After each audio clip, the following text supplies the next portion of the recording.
So AMC continues its impressive run of days here, trying to bounce back once again. We're going to look at some of the institutional players involved in AMC shares, and we're speaking specifically about Vanguard, guys, the top institutional holder. This was as of the end of Q1. Very important. So we're heading towards the filing of 13F filings for Q2. So we're going to get a look at, has this position changed? Currently about $1 billion worth of shares held by Vanguard. The most important part here, guys, the top 10 holdings on the institutional side still barely making up 20% of the overall float, which means, as we've said in the past, retail investors holding on to still the majority of AMC shares. What does this mean overall, Sean?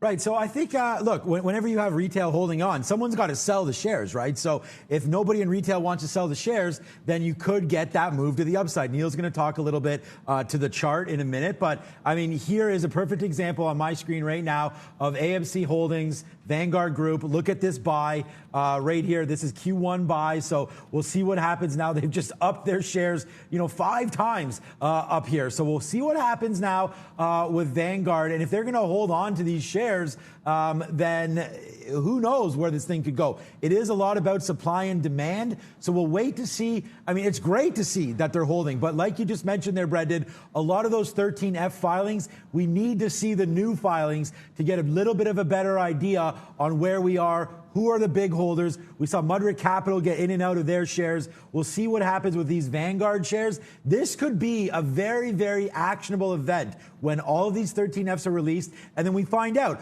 are they still holding them? Have they got rid of the shares? Are they adding to their positions? Are there going to be more institutions buying? Look, whether or not you're retail, whether or not you're institution, it's nice to see some of the action here on AMC. Neil's going to go over some of the levels, but we touched 50 yesterday. We had a nice little drop down and then a buy back up. Let's see with Neil right now, guys. Yeah, and look, you mentioned it with Mudrick. Like, Mudrick was in and out in like a day. Look, they could have taken a little more profit there, but they'd be happy to do that. And look, Vanguard, I would be a little bit surprised if they still held 37 million shares, and you're going to see it no bit of a change. I mean, in Q1, look at the return that's already happened here. Now, I know some institutions it could be underwriting against options, but you had this spike up, a retest at like 60. Like Sean mentioned, we've been sort of resisting that 50 level after a 40 support, 40 to 60, and then we finally break that 50 level. And now we've been this 40 to 50 range lately. So I'd be a little bit surprised if these firms aren't covering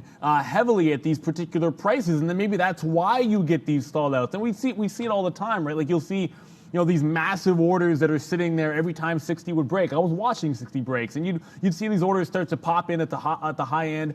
You'd see iceberg orders. You would see big dark pool printing going on. So it would be hard for me to believe that you don't see some kind of a reduction in that. But we won't know until the 13F filings come through.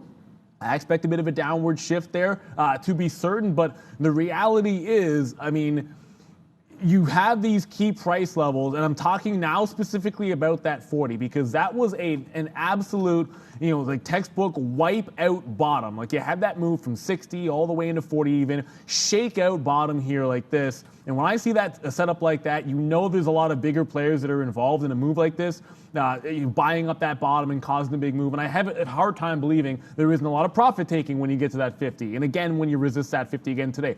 Give me a break. It's almost no chance that's not going to be true. Key thing here is, like you said from the beginning, both of you guys said, still 80% held by retail, right? So, this is not as if it's the majority of shares, but it's enough that on a day-to-day basis, it can still drive the price action of the stock if you get big buyers institutionally selling at a price, like I'm saying, potentially in front of that 50 or that 60, and then same thing, buying on that crazy dip that you saw, that little shakeout bottom here on the 8th, Brendan. So let's talk dates then. We'll mark down Monday, August 16th coming up. That's going to be the deadline for the next round of 13F filings, guys, where we'll get an update as to what has been taking place over the past 3 months. Again, some of the data coming from Q1. Very important to see not only who is holding these shares, but going forward, what has happened and transpired since then. Will they be increased? Will they be decreased? We'll find out again heading into August when the Q2 numbers come out. Guys, here comes Valeria. Hey guys, thank you for this informative update. Dear viewers, please subscribe to this channel to see more great videos.